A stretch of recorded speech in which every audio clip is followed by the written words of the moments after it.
Hello students, welcome to our tuition classes. आज हम जो हमारा ये लॉट कंट्रोल टेक्निक चैप्टर चल रहा है उसका क्वेश्चन नंबर 26 देखेंगे। क्वेश्चन नंबर 26 हो सकता है आपके बुक में ये क्वेश्चन 29 हो या कोई अलग नंबर हो, नंबर आप देख लीजिएगा। Find AOQ and ATI for proportion defective 0.04 under the sampling plan 50-10-1. So capital N 50, small n 10, C is equals to 1. इसका मतलब है 50 का लॉट साइज है जिसमें से 10 का हमने सैंपल लिया है और अगर 1 डिफेक्टिव होगा तो हम सैंपल एक्सेप्ट करेंगे। सो डिफेक्टिव या तो 1 होना चाहिए या 1 से लेस होना चाहिए। So defective 0 and 1 and proportion defective that means P dash is equals to 0.04। Now हम मेथड कौन सा यूज़ करें, हाइपर ज्योमेट्रिक या पॉइजन? तो n से डिसाइड होता है। अगर कैपिटल N की वैल्यू 200 या 200 से कम है तो हाइपर यूज़ करेंगे, हाइपर ज्योमेट्रिक। और कैपिटल N की वैल्यू 1000 2000 ऐसी दी हुई है तो पॉइजन यूज़ करेंगे। सो नाउ सबसे पहले फॉर्मूला लिखेंगे, Px is equals to N P dash C D into n minus np dash c n minus d divide by ncn।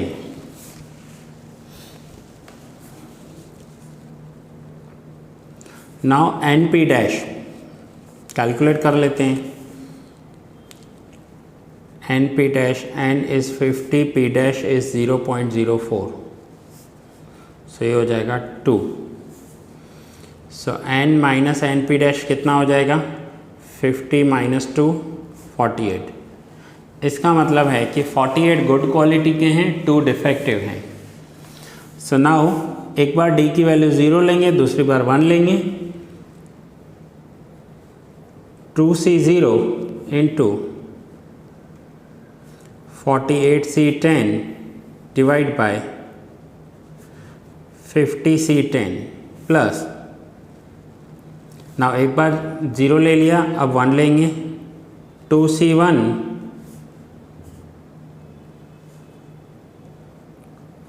48C9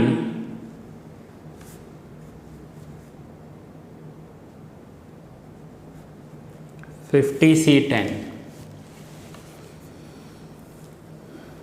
so 1 into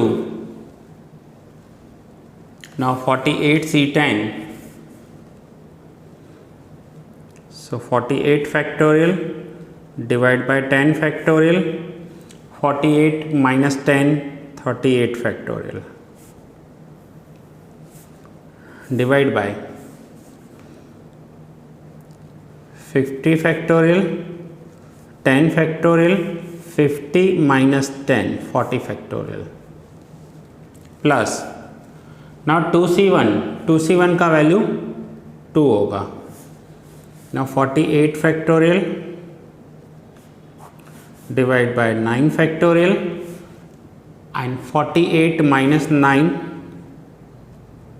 39 factorial divide by 50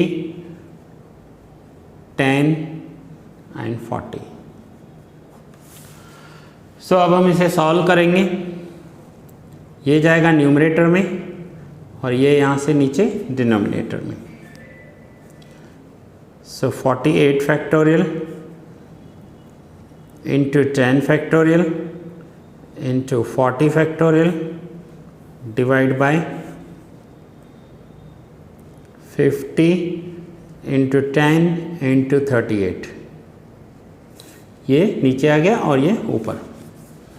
plus 2 into 48 10 factorial and 40 factorial divide by 50 into 39 into 9 10 cancel. Now numerator में है 48, denominator में है 50, तो यहाँ पर मैं लिखूँगा 50 into 49 into 48 factorial, जो न्यूमरेटर डिनोमिनेटर में कैंसिल हो जाएगा। यहाँ है 48 38, सो 40 इंटू 39 इंटू, चलिए मैं आपको इस समय लिख कर करके बताता हूँ, 50 इंटू 49 इंटू 48 फैक्टोरियल, और यहाँ पर 48 फैक्टोरियल है ही, तो ये कैंसिल हो जाएगा। नाउ यहाँ पर 50 49, ठीक है, और 48 कैंसिल हो गया।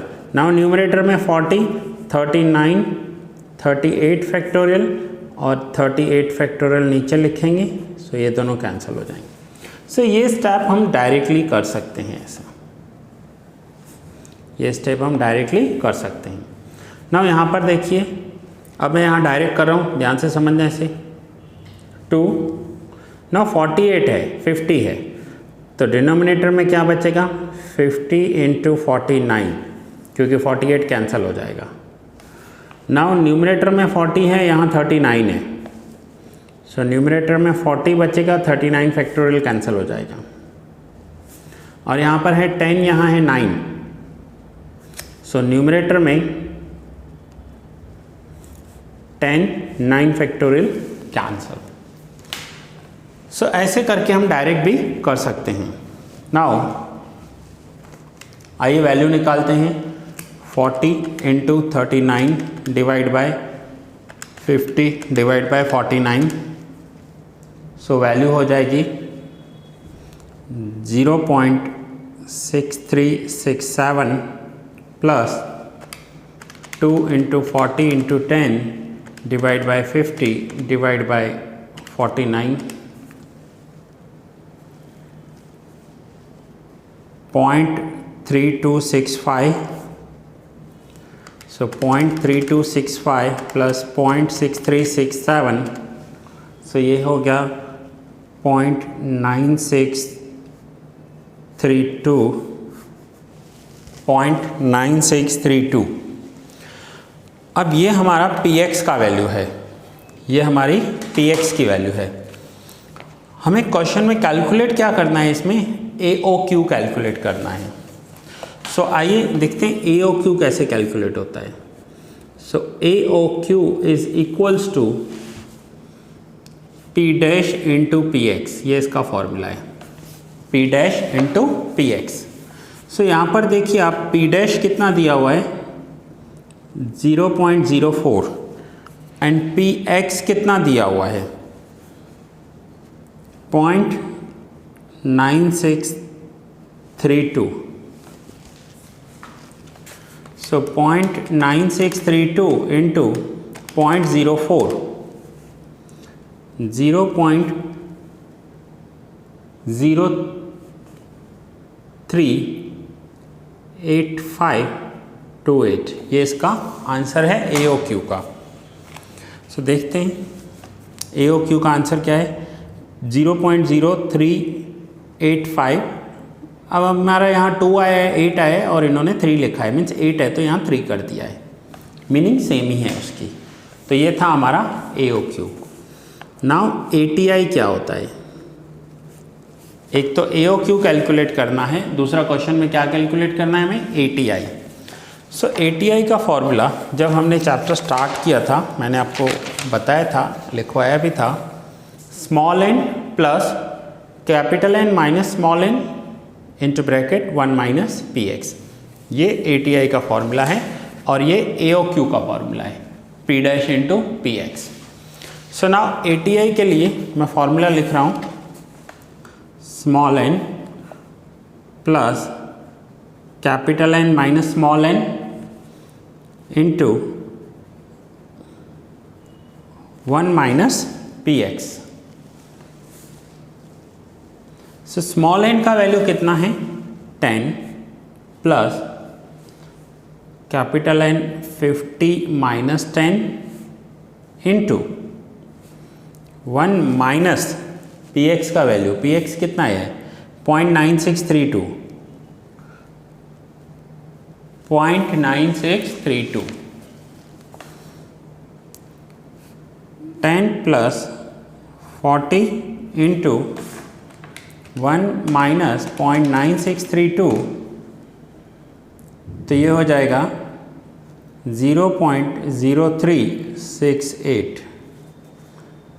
सो 10 प्लस, अब इन्हें मल्टीप्लाई करेंगे तो आंसर आया 1.472 प्लस 10, सो 11.472, ये है ATI।